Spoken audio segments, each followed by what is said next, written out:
And we have two speakers for this session. The first of those is Kiko Hill from Disco Inc., which is a recruitment agency that specializes in work opportunities in Japan. Kiko will provide an overview of the job market in Japan and the opportunities available to you, whilst also providing some advice on how you can go about job hunting. Following that, we'll have Rosalie Hart from the Embassy of Japan in the UK, who will give a presentation on the Japan Exchange and Teaching Program, the JET program.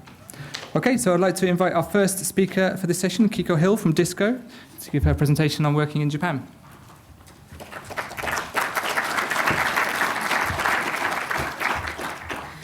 Hello everyone, thank you very much for coming. My name is Kiko Hill and I work for a company called Disco, which is a Japanese HR consulting company, which amongst other things specializes in global recruitment for Japanese companies. The company itself was founded in 1973. We're headquartered in Tokyo with 6 other branch offices around Japan, as well as 2 overseas offices in London and New York. And one of the things that we're famous for within the Japanese-speaking community is Disco is the organizer of the world's largest job fairs for Japanese English bilinguals. So I'm not sure if anyone here has ever heard of the Boston Career Forum, for example, but our career forums are essentially a series of job fairs that allow international bilingual job seekers to meet with Japanese companies offering positions in Japan. The presentation today is going to focus on 2 main areas. The first is global recruitment trends in Japan. So taking a look at current companies' needs in Japan, what the job market is like for foreign job seekers in Japan. And then the second section will focus on job hunting with Japanese companies, including the recruitment schedule, various recruiting platforms, and so on. Japan as a country is currently undergoing a lot of change. Led by Abenomics, the country is going to huge lengths to increase internationalization and globalization within the country. For anyone who isn't familiar with Abenomics, Abenomics is a series of economic policies that were introduced by the current Prime Minister Shinzo Abe back in 2012 when he was re-elected for his second term as Prime Minister.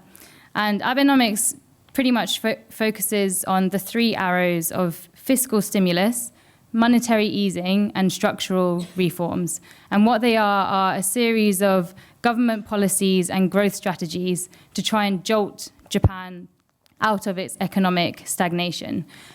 The reason Abenomics is so important or key to foreign job seekers in Japan is because, like I said, Japan is currently going to great lengths to try and internationalize.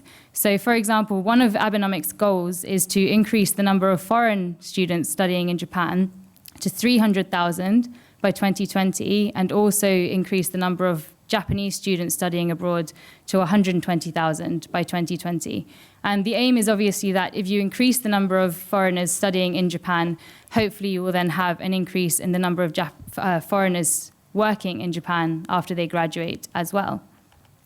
Another key factor worth mentioning is the current decrease in the Japanese domestic labor force. So as I'm sure many of you are already aware, Japan has the world's most severe case of an aging population in the world. This graph here shows you the estimated population of Japan from 2005 to 2055. And what you can see is that overall the population is predicted to decrease from around 125 million now in 2015 to just under 90 million in 2055. Not only that, but if you take a look at the individuals that are of working age, so it's the areas that are highlighted in red, these figures show the number of Japanese people that will be between 15 to 59 years old, so in the labor market. And they are likely to decrease from around 68.5 million in 2015 down to just 40 million in 2055. With this, you also have the number of Japanese individuals over the age of 75 increasing to around 24 million in 2055. So generally, the point I'm trying to make is that not only is the Japanese population currently decreasing, but by 2055, the number of Japanese people that are in the labor market or labor force in Japan is likely to be less than half of the overall population by 2055. Whilst this all sounds very negative and gloomy, one of the benefits as a foreign job seeker wanting to work in Japan is the fact that a lot of Japanese companies, in order to try and counteract the fact that they're having less people able to work domestically within Japan, they are now looking to recruit more foreigners from overseas to work within their companies. So this here shows you the trend in the recruitment of international graduates in Japan from 2011 to 2014. As you can see, the number or percentage of Japanese companies that were actively hiring globally in 2011 was around 21.7%, and this increased to 48.4% in 2014. Not only that, but if you have a look at the larger Japanese companies, so down towards the bottom here, Japanese companies of 1,000 employees or more, so the large-scale companies, around 69% of these companies were hiring internationally in 2014. These numbers might not sound very big, or you might be wondering, for example, why not all Japanese companies are hiring internationally. But these figures actually show a very, very big change just in a small space of a few years. So if you look back to 2010, for example, the number of Japanese companies hiring globally was only around 16%. So it's gone from 1 in 6 Japanese companies wanting to hire globally in 2010 to nearly half of all Japanese companies now actively seeking foreigners in 2014. If we have a look at the specific reasons given by Japanese companies for wanting to recruit foreigners, this graph shows the results of a survey that was conducted by DISCO, which asked around 1,000 Japanese companies their specific reasons for wanting to recruit foreigners. The most popular reason that they gave was that they wanted to ensure excellent personnel, so recruit excellent personnel, essentially. And what they explained when they gave this answer was that when they think of a foreigner who is capable of working in Japan, they don't just look for someone who has perhaps Japanese language skills with English language skills or the international experience. They are also looking for someone who has that drive and ambition and is capable of actually working overseas. So if you think about working abroad, obviously you're going to be probably outside of your comfort zone in an unfamiliar surrounding. So it's people that can excel not just in their home countries, but also potentially excel in Japan as well. That is what they are looking for. Other popular reasons include they want to hire people that can work with foreign trade partners, people that can work with foreign branch offices, people that can bring global thinking to the company as well. So essentially what Japanese companies want from foreigners is a different set of skills and attributes to what is available to them if they recruit just domestically within Japan. Just taking a look at the individual skills companies look for as well, the most in-demand skill from foreigners working in Japan is, first of all, Japanese language skills. So regardless of how talented you are or how much of a global talent you are, if you cannot speak Japanese, it is going to be much harder for you to work there. A lot of Japanese people in Japan don't speak English very well or speak foreign languages very well. So if you as a foreigner are not able to speak Japanese, it is logistically very difficult. So the single best skill you could give yourself to begin with would be to try and learn the language as best as possible. Cultural adaptability as well, like I said, so the ability to work in Japan as well as overseas. Communication skills and English language skills as well. This is true of not just Japanese companies, but companies all over the world. As the global economy continues to globalize, companies are increasingly in need of people that can work flexibly and allow them to compete in today's world economy. If you are interested in working in Japan without learning the language, there are some opportunities available to you, although these tend to be restricted to 3 main different categories. The first one would be to find work with a big manufacturing or trading company that would be willing to hire individuals that do not speak Japanese. However, in this case, most of the time, in order to get that kind of job, you do require some very specific skills or expertise in a given field already. So for example, engineering, IT specialists, financial experts, and so on. The main point being that if you are already enough of an expert in a given area, they might be willing to overlook the fact that you don't speak Japanese, and then they could either teach you Japanese themselves or work with you through a translator. But if you are a fresh graduate or someone without any prior work experience, this is quite a hard role to get into, obviously. Another option is companies that use English as their official company language. So I'm not sure if any of you have heard of the companies Rakuten or Uniqlo, but they're examples of very big major Japanese companies that use English as their official language, even in their Japanese offices. However, even in this case, if they had the option of choosing between someone that could speak Japanese or not speak Japanese, they would probably pick the person who could speak Japanese. And then finally, another option is going to Japan as an English language or other foreign language teacher. These kind of roles typically do not require you to speak a very high level of Japanese. However, if you are going to be an English teacher or other foreign language teacher, you do need to be native in whatever language you are teaching. Something that I found from my own experience working in Japan, I do actually know quite a few people in Japan who are now working there, who first started out teaching English or other languages in Japan and are now working in different fields. So the nice thing about starting off teaching English or other languages in Japan is that, one, it gives you the opportunity to spend time in the country, so you can learn the language, better learn the culture, and put yourself in a better position to job hunt. And also, second, if you are physically in Japan already, it is much easier to job hunt in Japan. So the Japanese job hunting schedule can be quite challenging at times. It's very unique, and it's quite difficult to access from outside of Japan. So if you're physically on-site job hunting, it's much easier to then go into another line of work whilst you're out there. And just to sum up, so the first part of the presentation, what Japanese companies are looking for in a global talent and the kind of skills that you want to try and show companies you have to get a job out there. I'd like to explain it just by kind of showing the difference between what is your just normal average talented person and the difference between them and a global talent, or global jinzai, as they say in Japan. So in order to have basic business literacy and be a good candidate, you typically need good leadership skills, problem-solving skills, communication skills. These are skills that are going to be useful no matter what kind of job role you go into or whatever industry you work in. And what Japanese companies want from global talent is someone that can combine these business literacy skills with the language skills and the cultural adaptability. So essentially, a global talent is someone that can work, regardless of where they are, display the same skills and attributes and work internationally across borders. The second part of the presentation is going to take a look at job hunting in Japan and the Japanese job hunting schedule. But just before I begin, I'd like to do a little quiz and test your general knowledge on Japan and the Japanese job market. So my first question is, how many companies do you think there are in Japan?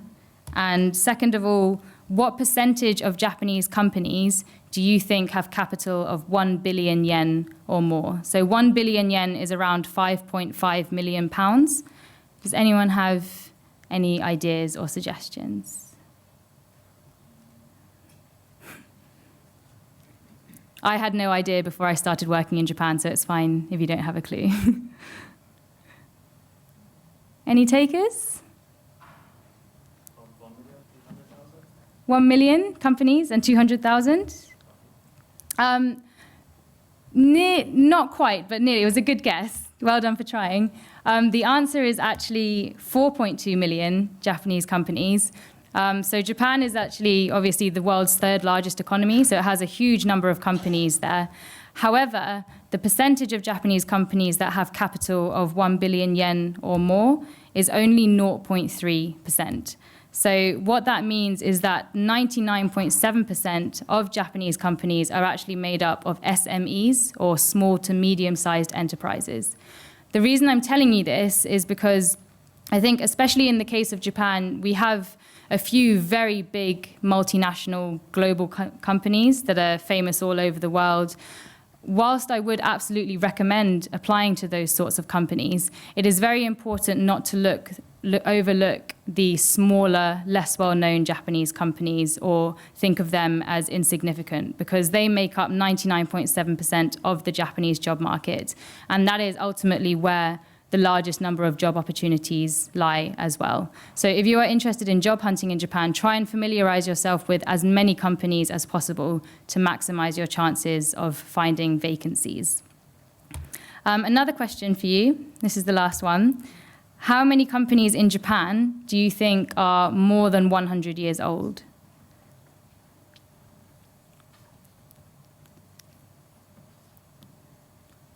Any ideas? About 2 million. 2 million? Sadly, not quite. Sorry to disappoint. Yes, spot on. So, very, very good. The answer is over 25,000 Japanese companies.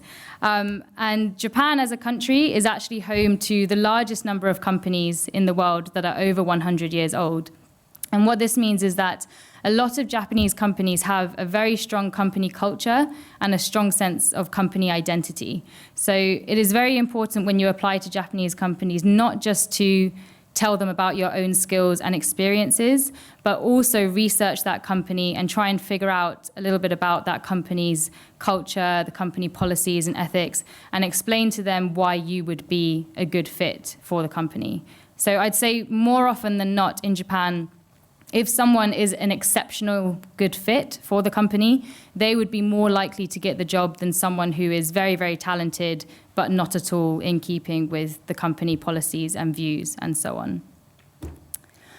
This here shows you the Japanese job hunting schedule. Has anyone ever attempted job hunting in Japan or had any experience with the process?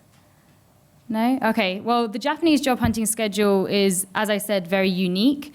Obviously, we have a job hunting schedule here in the UK as well, but the main difference in Japan is that a lot of Japan's major corporations all stick to an agreement of starting their job hunting or recruiting activities on the exact same day, and also starting their interview processes on the exact same day, giving their job offers on the same day as well.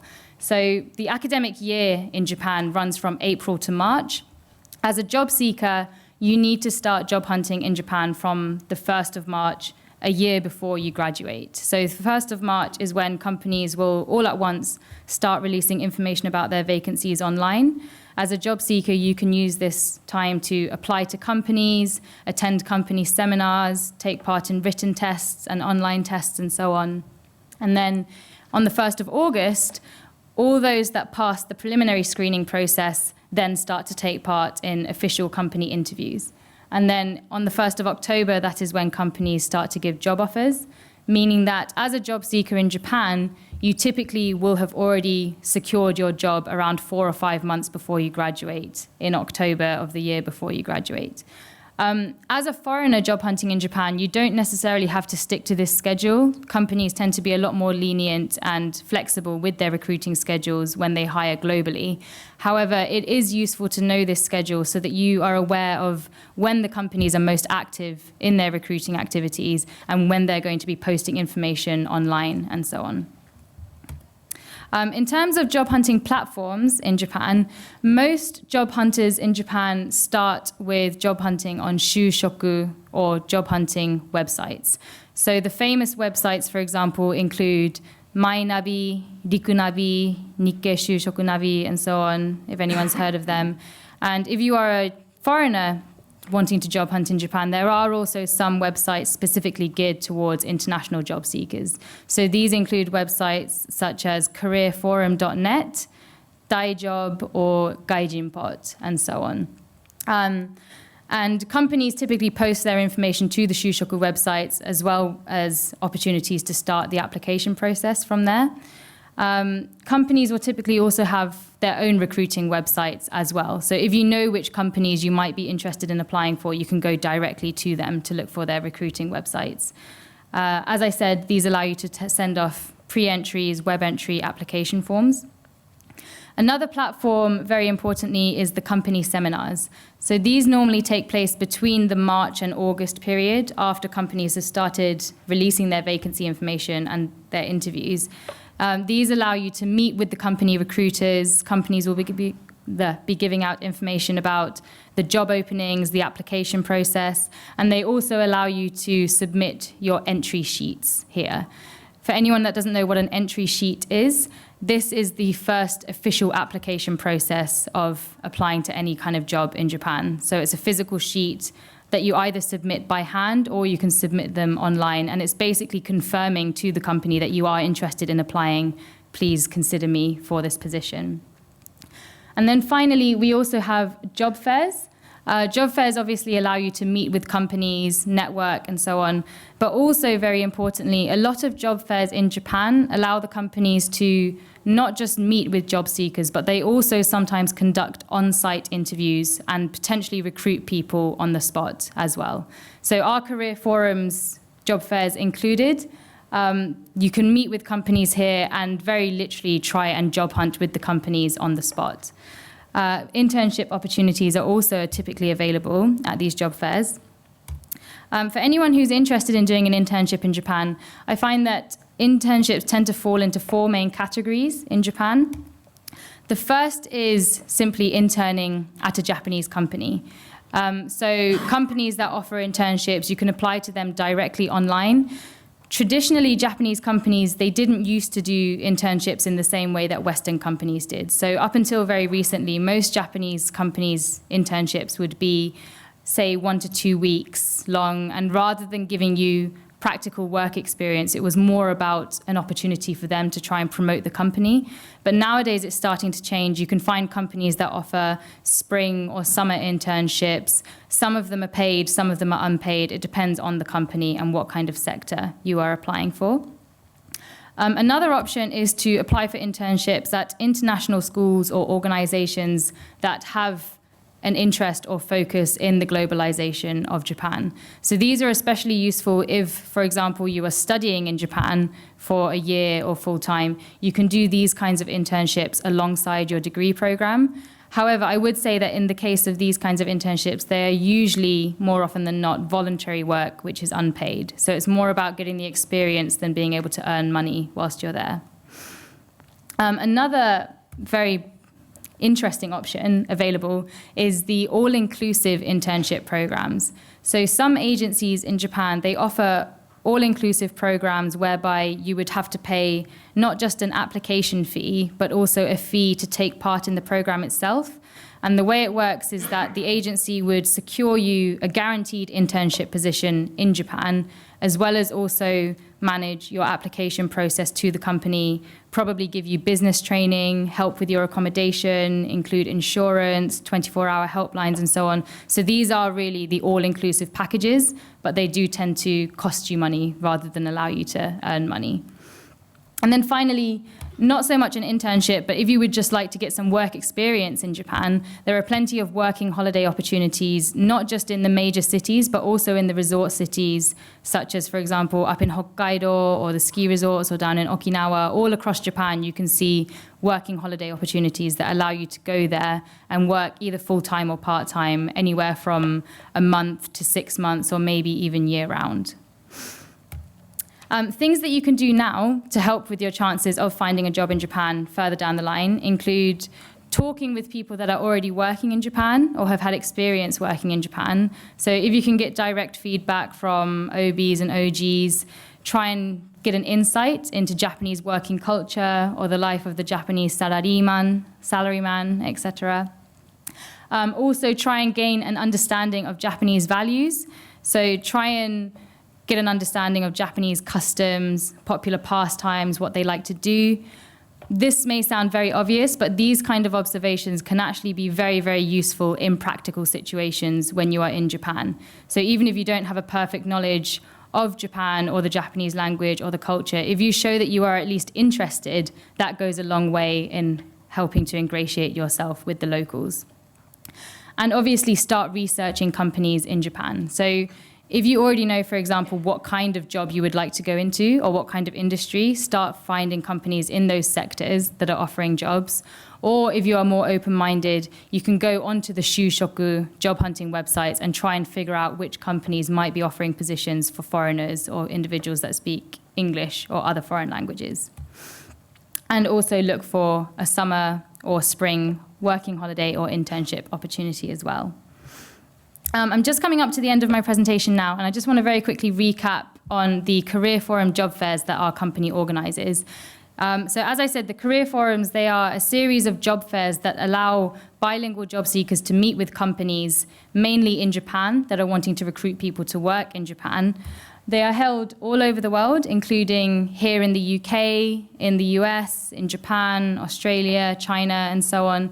And the main point with these career forums is that as a job seeker, you can not just meet with the companies, but potentially also be interviewed by them and hopefully get a job offer as well. When I first joined Disco, I actually first came across them at the London Career Forum in 2012. I was a fresh graduate job seeker straight out of university, and having studied Japanese at university, I knew that I wanted to get a job that allowed me to use the language, hopefully work in Japan.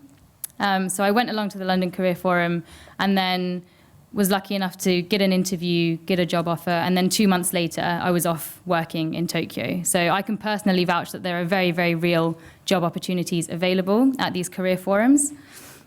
If you are interested in attending one of the career forums, the only 2 requirements to attend are that you are Japanese-English bilingual. Your Japanese can be of varying level, whether that's conversational level, native level, as long as you can speak Japanese and English, you qualify. And the second requirement is that you are currently studying or have graduated from a minimum of a bachelor's level degree program. So anyone who is a student nowadays, now you are already qualified if you can then speak some Japanese as well. All the events are completely free to attend. All you need to do is, first of all, register with our Career Forum website, which is careerforum.net or CFN. And then after you've created an account on CFN, you can then register to attend any of the career forums anywhere in the world. So you can go to as many career forums as you like, meet as many companies as you like. It's all completely free. And then, as I said, at the career forums themselves, because it's a very formal job hunting event, a lot of companies are accepting pre-applications online prior to the event, which I would highly recommend pre-applying if you do get the chance, as it's probably more likely that you'd be able to secure an interview at the event, as well as attending company seminars and one-on-one interviews as well. So that brings me to the end of my presentation. Thank you very much for listening. If anyone has any questions, or if anyone would like me to send them the presentation slides as well, so you can have all the information in one place, I have a sign-up sheet in the Disco booth upstairs, so please feel free to pop by later in the day and come and say hi. So yeah, thank you very much.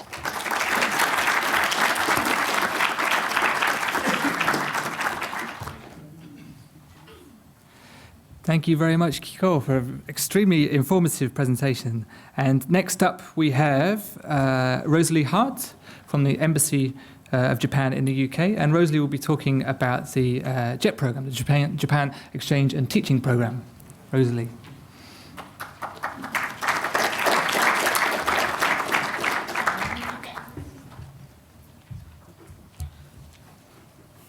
Okay, yes, thank you for coming, everyone, and welcome to this presentation on the JET program. My name is Rosalie Hart, and I spent 2 years working as an assistant language teacher in Ehime Prefecture from 2011 to 2013, and I'm now the assistant coordinator of the JET program here in the UK. So JET stands for Japan Exchange and Teaching. Participants are sent to Japan to live and work on a 1-year contract, which can be renewed for up to 4 additional years by mutual consent with their contracting organization. Now, I'm guessing that since you're here, most of you probably already know quite a lot about Japan, but just for anyone who doesn't, Japan is often portrayed as bustling cities with cutting-edge technology, but in reality, it's a land of contradictions. Yes, there are the huge crowded cities, but some of the elementary schools I taught at only had 10 students. Japan is home to some of the most famous technology companies in the world, but step outside of the main cities and many of the shops don't even accept credit cards. The seasons are incredibly diverse, with each one bringing its own scenery, food, festivals. In some places you can go skiing in the winter and swim in the sea in the summer. Participants can make up to 3 placement requests on their application form, but it should be remembered that the primary purpose of the JET program is internationalization at a grassroots level, And for this reason, there are very few JET placements in the big cities, such as Tokyo or Osaka. When you participate on JET, you should expect to have a unique experience outside of the more touristy areas. And indeed, applicants are encouraged to research perhaps more obscure regions, towns, and cities to try and find what's going to be right for them.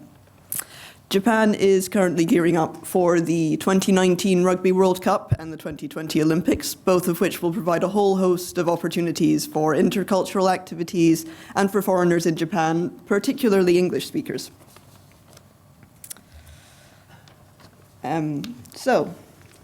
Started in 1987, currently in its 30th year. It first started with 848 participants from 4 different countries, including the UK. And since then, over 10,000 graduates from the UK have participated on the JET program, and over 4,400 people from 36 different countries are currently participating.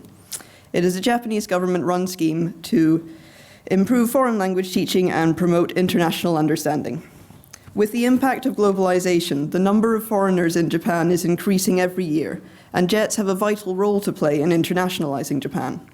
JET participants are posted all across the country in rural and urban areas, improving English language ability and promoting cultural exchange.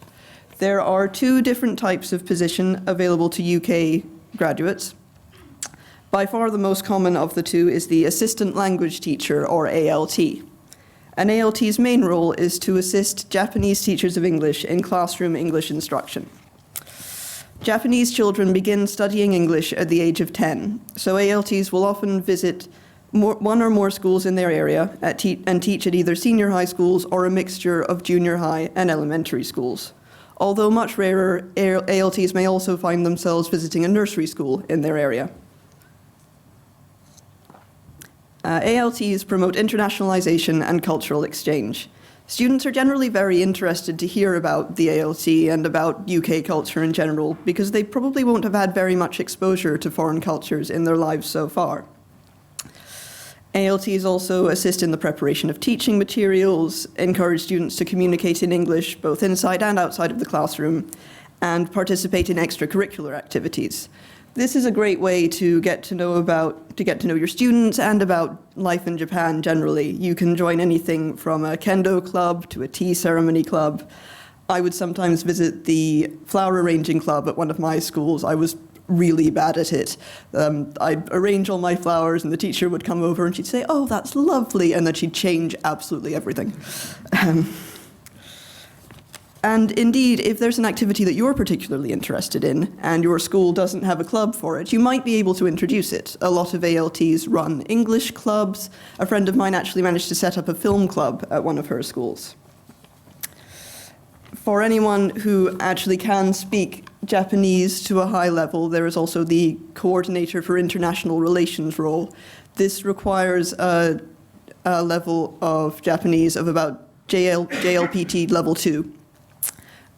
Which is about 1,000 kanji and 6,000 words. If you're not sure if your Japanese is good enough, you are welcome to phone the JET desk at the Embassy of Japan and ask for the Coordinator for Educational Affairs, and you can have a conversation with her to find out if it's actually worth you applying for that role. CIRs provide a bridge between Japan and foreign countries and promote internationalization in the local community. Their duties include welcoming guests from abroad, producing and editing pamphlets in English or Japanese, advising those planning international exchange programs, interpreting at locally organized events, and CIRs will also be involved in the English language instruction of government employees and local residents. Last year, the UK sent 10 CIRs to Japan. That's actually the most we've ever sent. It's usually more in the region of 5, as compared to 138 ALTs that we sent last year.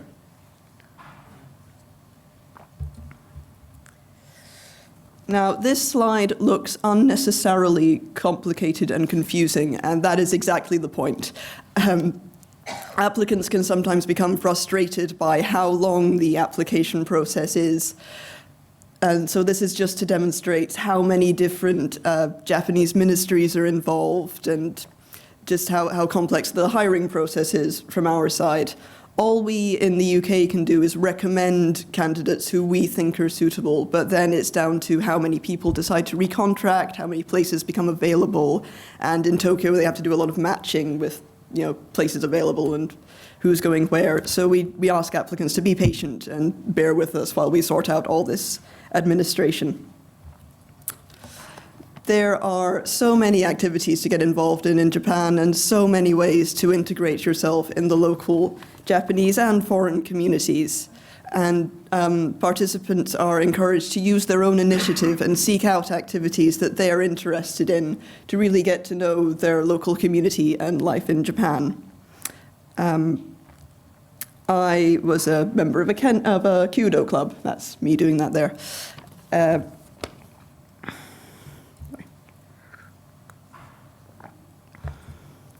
So if you do just put in a little bit of effort, it's really not difficult to make friends, not just in Japan, but all over the world, every country that participates on the JET program. My city happened to be a sister city of Honolulu. I have just as many connections in Hawaii as I do in Japan, as well as friends in New Zealand, South Africa, Jamaica, despite never having been to any of those places. Now, the JET program is a fantastic way to develop a number of skills that are extremely valuable in various industries. Teamwork, it's one thing to work well with people who share your cultural background. It's another thing entirely to form an effective team with people who share none of your experiences or points of reference. Obviously, communication skills are involved in overcoming language barriers, adaptability, being able to cope in an alien environment, and teaching in particular fosters creativity and good time management. These are all skills that you will develop without even noticing it, just through working in Japan and specifically on the JET program. Your level of freedom and responsibility will vary dramatically depending on your situation, but will generally increase as you build trust with your Japanese co-workers. But by far your biggest responsibility is how you conduct yourself. Most of the people you meet at work and in private will never have encountered a British person before, and they will most likely base their image of British people on you, so try to give a good impression. Living in Japan will give you a great opportunity to learn Japanese.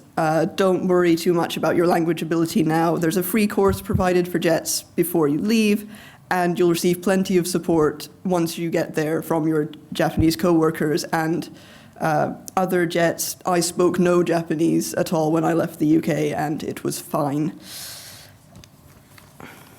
It's a sort of mantra of the JET program that every situation is different. You will be working with a number of different Japanese teachers of English, each of whom will have different teaching styles, different expectations of you, so you will need to be flexible and be able to adapt to those different needs. But perhaps the biggest challenge is going into the unknown. I can only tell you what it was like for me. Your situation could be completely different. And some participants do experience culture shock and homesickness, particularly in those first couple of weeks when you maybe don't have internet in your flat yet or you don't have a phone. You can feel cut off, but it doesn't last. And there is a massive support network of current and former JETs in Japan and here in the UK to help you out with anything that you need. So the one you've been waiting for, the benefits of the program. We will completely sort out your visa and all the administration regarding the right to live and work in Japan. You don't need to worry about any of that. And we'll also pay for your flights to Japan and home again at the end of your contract. There's a very competitive salary. 3.36 million is more than enough to live comfortably in Japan. I never even had to think about money the whole time that I lived there. And it's a great way to start paying back your student loans. Obviously, there are the soft skills that we talked about earlier, which can increase subsequent employability, and this support network. In fact, the JET Alumni Association, JET AA, runs social and networking events to help you get a job and make friends again upon your return to the UK as well. So there's so much support. There are a number of personal attributes we look for on the JET program, but the main points are to have a proven interest in Japan, demonstrated by some form of formal or informal study of the language or culture, to have a genuine interest in teaching or working with young people, preferably backed up by experience. Professionalism. This is not a gap year, it is a proper job and should be treated as such. You should have a clear focus of why you want to go to Japan, what you want to get out of the program, and how it relates to your future career goals. But perhaps most importantly, a desire to learn, to change and improve yourself through experience of a foreign culture. But beyond that, it really does take all sorts. We accept any degree, discipline, any background. You will meet a massive variety of people on the JET program. All that you need to be eligible is to have a standard UK passport and a bachelor's degree by July of next year, and not have lived in Japan for more than 6 of the past 10 years. If you do not have now and will be unable to obtain a standard UK passport by July of next year, you would need to contact the Embassy or Consulate of Japan in your own country to find out if they participate on the JET program. We are present in over 30 countries, so it's a good chance that they do, but unfortunately it all comes down to visas, and if you don't have that British passport, there's not much the UK JET program can do for you. This is just a brief outline of the application schedule. So we're now accepting applications, and this year's deadline is Friday, the 27th of November at 6 p.m. We'll be having interviews in January and February. If you are unavailable at any time in January and February, you can attach a cover letter to your application form stating when you're unavailable, and we'll try to accommodate that, but we can't make any guarantees. Then in April, you find out if you've been successful at the interview stage. You'll find out if you're either a shortlisted candidate or an alternate. Shortlisted candidates are definitely going to Japan. Alternates can be upgraded at any point before the main departure date. A point to note is that you must accept your place before you find out where you're going.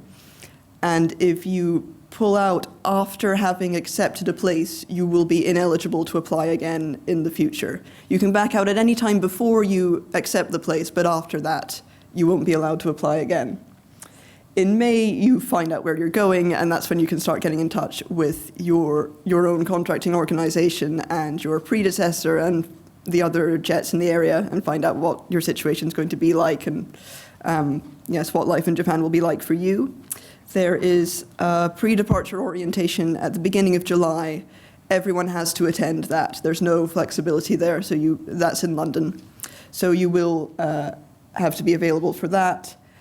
This year's departure date is Saturday, the 30th of July, the last Saturday in July. And you can depart from either Edinburgh or London. But again, everyone has to depart on the same day. There's no flexibility there either.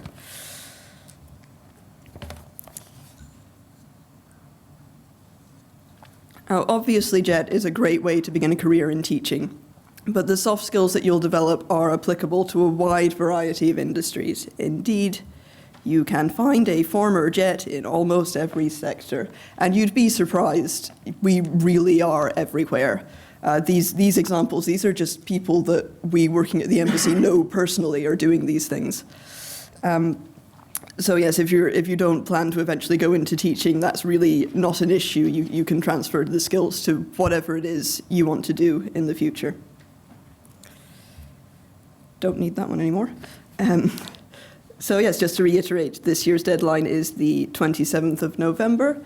If you have any further questions, you can phone or email us at the embassy, and we've got a booth upstairs with plenty of flyers that have all the same information. And yes, I think we're taking questions now. Thank you.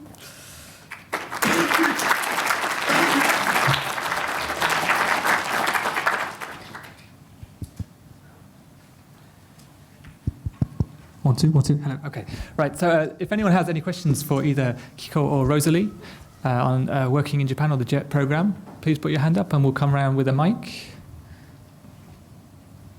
Please take a seat. Okay.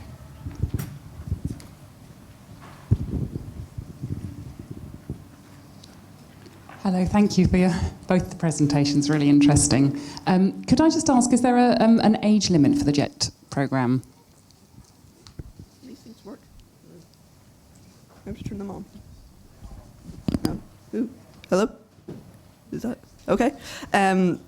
There is no official age limit, but if you are age 39 or over, we do ask you to phone the program coordinator so that she can have a chat with you about that. It is, like I say, there's no official age limit, but it is primarily aimed at young people and recent graduates.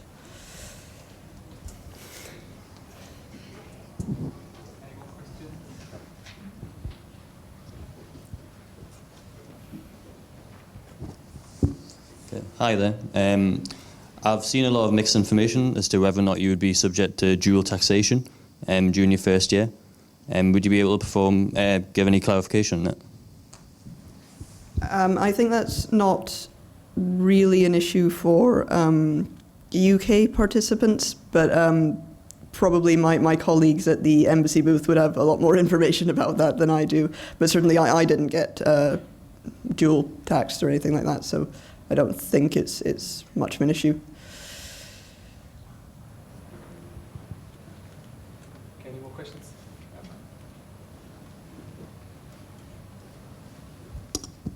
Hi, to Kiko. When you talked about the fact that when you apply through DISCO, apply to the careers forum, you have to have an understanding of Japanese. Can you define that in terms of JPLT? In terms of the language levels required to attend the career forum, it can be anything from, I'd say, around N3 through to fluent Japanese.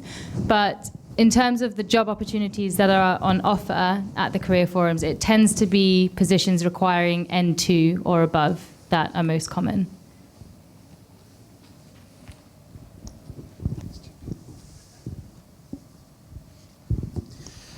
Hello, this is regarding the JET program. What are the usual arrangements in terms of accommodation? All JET participants live on their own, unless you're applying as a couple, in which case you might be allowed to live together, but usually you get your own flat. What usually happens is you'll just take over your predecessor's flat, so there will be something waiting for you when you get there, or they'll sort out the accommodation for you completely. It might be the case that you have to sort it out on your own, but if that happens, then you'll get a lot of support. There are plenty of people there to help you with that, so it's really not something to worry about.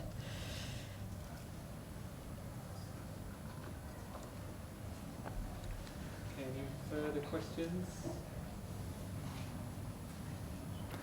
No? Okay, well, first of all, as I say, a huge thank you to Rosalie Hart and to Kiko Hill for their presentations.